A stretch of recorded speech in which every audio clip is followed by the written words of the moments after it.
The question that keeps finding me isn't about buried cities or reset timelines, it's genealogical.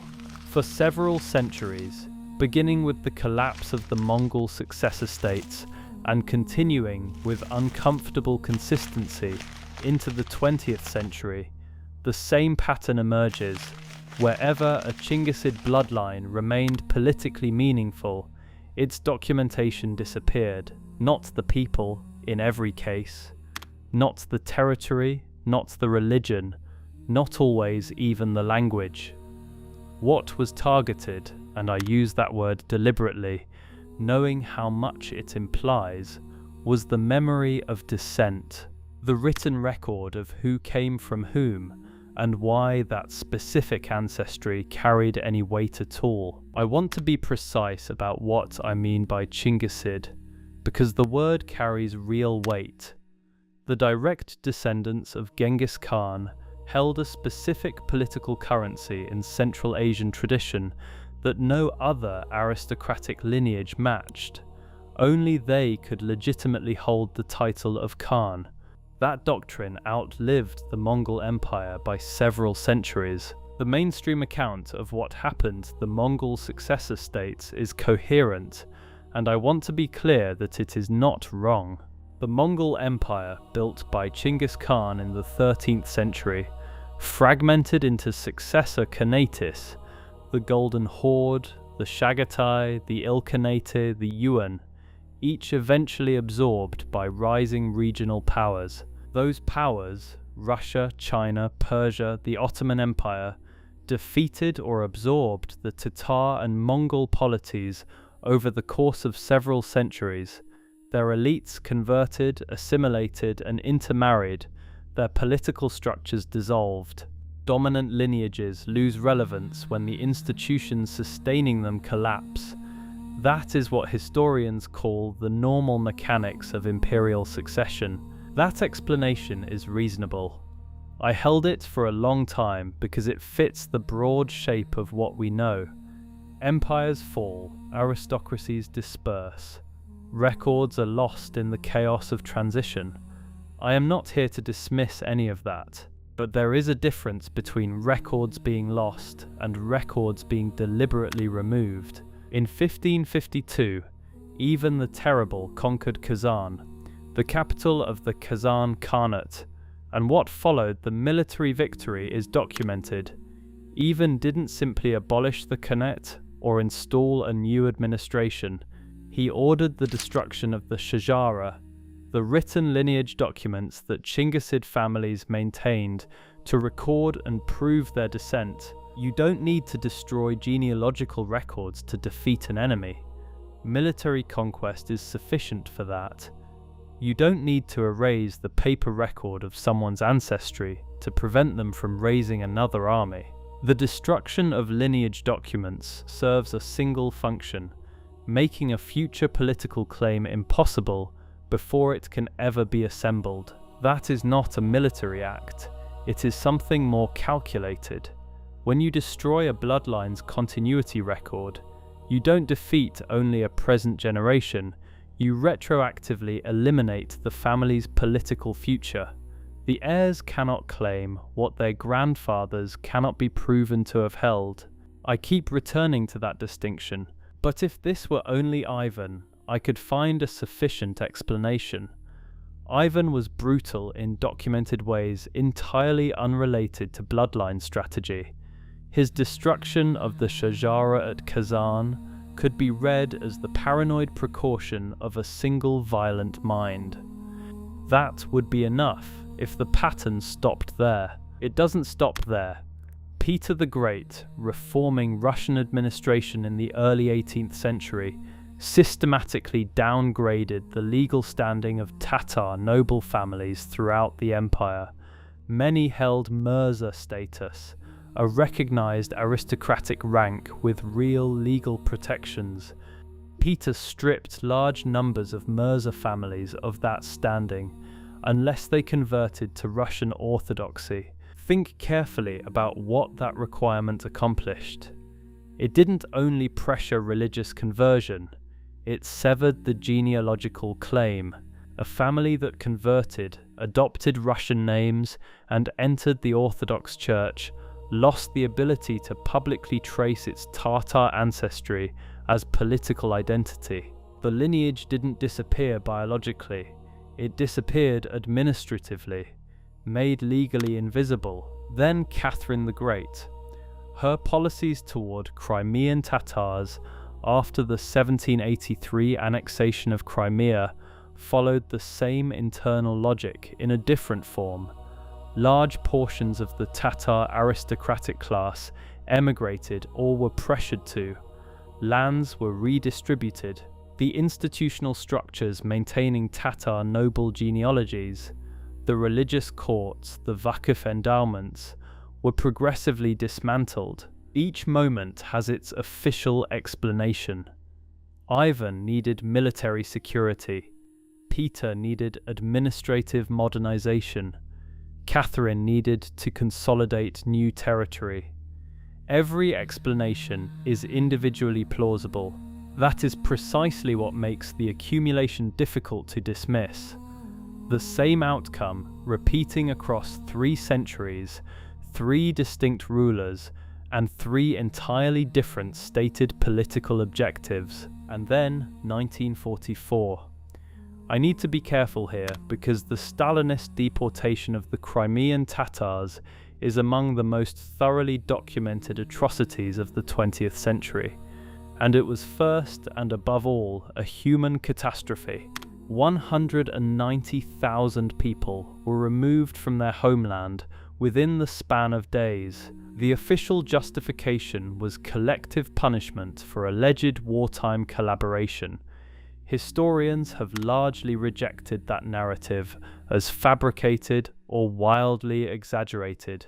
What the deportation accomplished, this is simply what the record shows, was near total destruction of Tatar communal infrastructure, including the maktab schools that had maintained oral genealogical tradition for generations. Tatar cultural archives were seized by Soviet authorities. Tatar language publications were banned.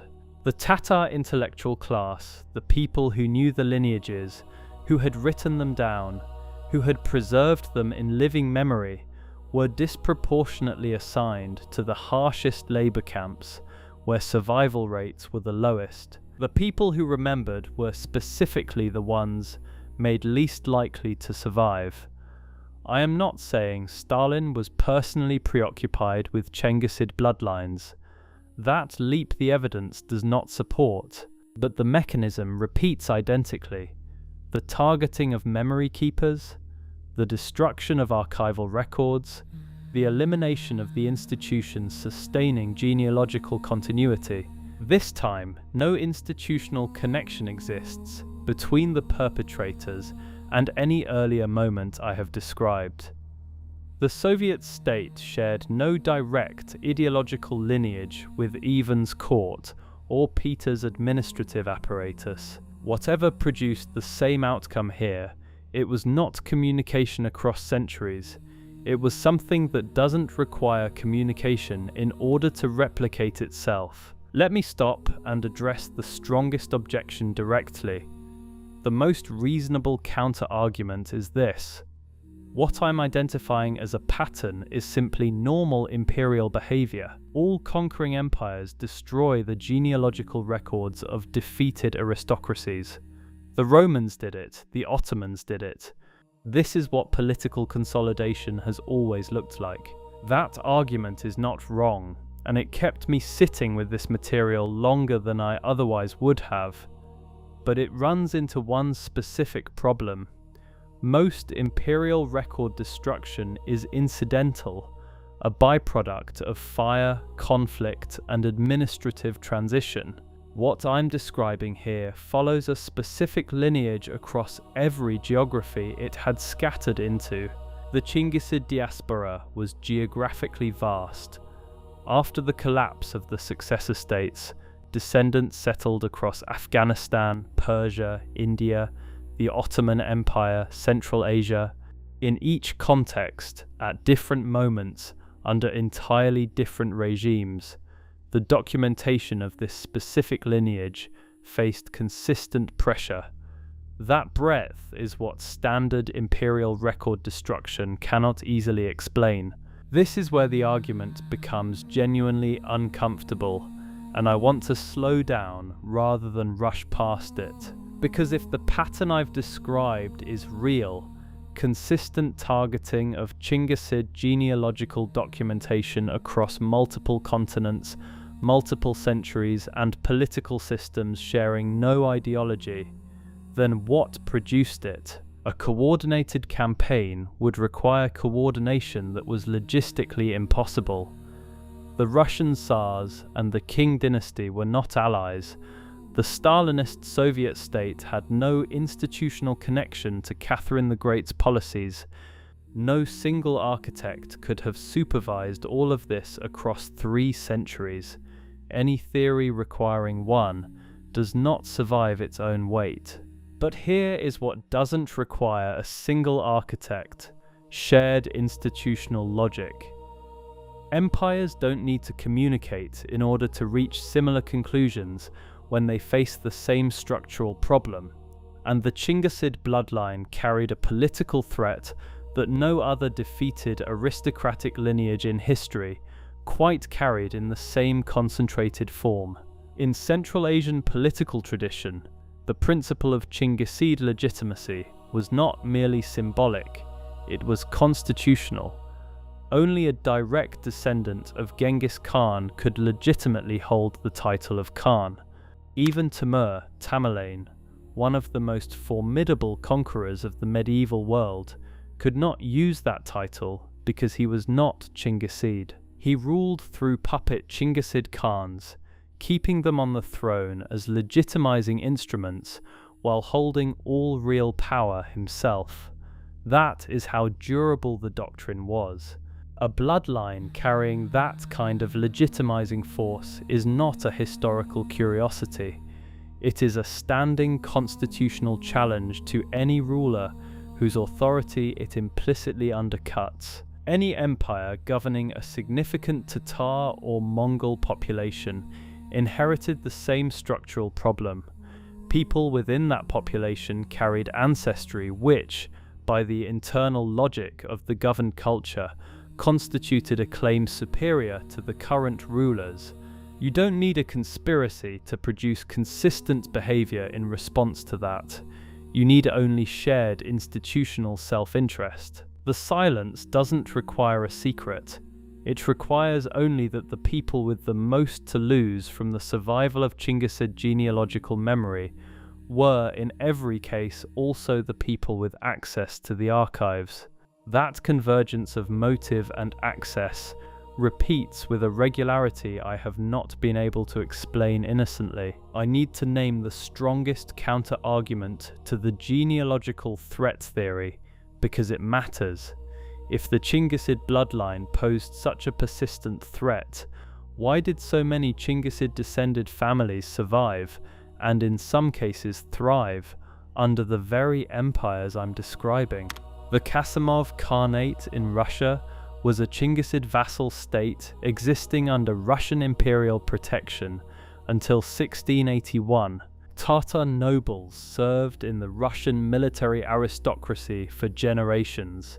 Some Chingisid-descended families held honors and positions well into the imperial period.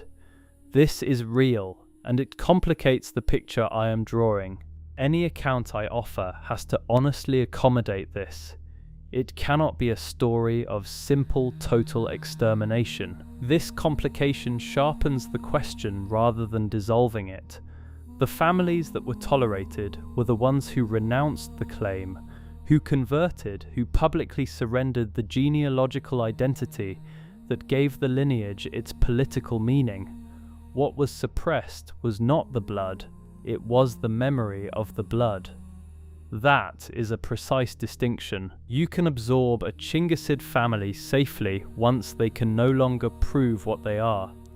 The bloodline becomes politically inert the moment it cannot present its credentials. So the target was never the people themselves, in every simple sense. The target was the documentation, the chain of provable ancestry, the institutional memory sustaining the claim. One more thread, and it lives in an unexpected place, the cartographic record. European maps of the 17th and early 18th centuries consistently labelled a vast territory Grand Tartary, covering most of Central Asia and Siberia. These were not mythological labels, they reflected a political reality that European traders and diplomats encountered and documented firsthand. Philip Johann von Strahlenberg, the Swedish officer captured at the Battle of Poltava in 1709 and held in Siberia for 12 years, published a detailed account of these territories in 1730. He documented Tatar political structures, genealogical traditions, and geographic reach with the care of direct personal observation. He was not describing historical memory, he was describing a living political world. Within a century of Strahlenberg's work, that world ceased to appear on maps as a coherent political entity. The territories were absorbed into Russian administration under names carrying no genealogical resonance. Siberia, the Steppe region, Turkestan, words describing geography rather than people. The cartographic language that had acknowledged a living political identity was quietly retired. I know this can be explained by Russian imperial expansion. Territory changes hands, maps update accordingly. That is reasonable. But I notice the specific disappearance of the people from the nomenclature, not just the political structures, but the genealogical continuity they had preserved and represented. The land received a new name, the lineage received silence. Here I need to be precise about what I know and what I don't. I cannot prove a coordinated campaign against a specific bloodline across the full span of what I've described. The evidence I've laid out is real, but evidence of a consistent pattern is not the same thing as evidence of a consistent plan. I know the difference, and I hold it carefully. What I cannot account for with coincidence alone is the specificity of what was removed.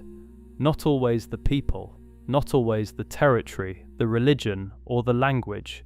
The documentation of descent, the chain of provable ancestry, targeted again and again, across contexts where nothing else was consistently targeted. There are people alive today, Tatar, Kazakh, Uzbek, Mongolian, who carry family memories tracing in fragments to Chingisid ancestry. Most cannot complete the chain. The documentation that would allow them to no longer exists or survives only in archives that remain inaccessible in countries where the political sensitivity of that material has never fully dissolved. Researchers who study Central Asian genealogical traditions describe a picture of systematic incompleteness. Records that should exist based on the administrative sophistication of the societies that kept them simply don't. Not because those societies were careless, not because the records were never made, but because at several critical transitions, those records stopped surviving. What stops records from surviving, when the societies producing them were meticulous and deliberate, is not entropy, it is decision. The question I cannot answer is whose decision, whether it was one or dozens of separate decisions across centuries by people who never compared notes and never needed to in order to arrive at the same outcome. A conspiracy can be named, traced, and exposed. What I'm describing is something less tractable, the same institutional logic, facing the same structural threat, independently producing the same solution across every generation and every geography in which it appeared. It was never fully conscious of itself. It didn't need to be. The outcome was the same regardless. The question I keep returning to is not who designed this. It is simpler and harder. What would we find if the records had survived? What lineages would be traceable from a living person today back through the Chingisid genealogical world to an ancestry that certain institutions across several countries would find specifically deeply inconvenient? I don't know the answer, and I notice that I cannot know, not because I haven't looked, but because the specific material that would let me answer is precisely the material that isn't there. That absence doesn't prove anything on its own, but it is shaped like something, and the shape it has is not the random shape of accident. It is the shape of a decision made again and again by people who understood exactly what they were removing and chose to remove it anyway. And the door that opens at the end of that sentence is not one I'm prepared to walk through, but I haven't been able to look away from it either.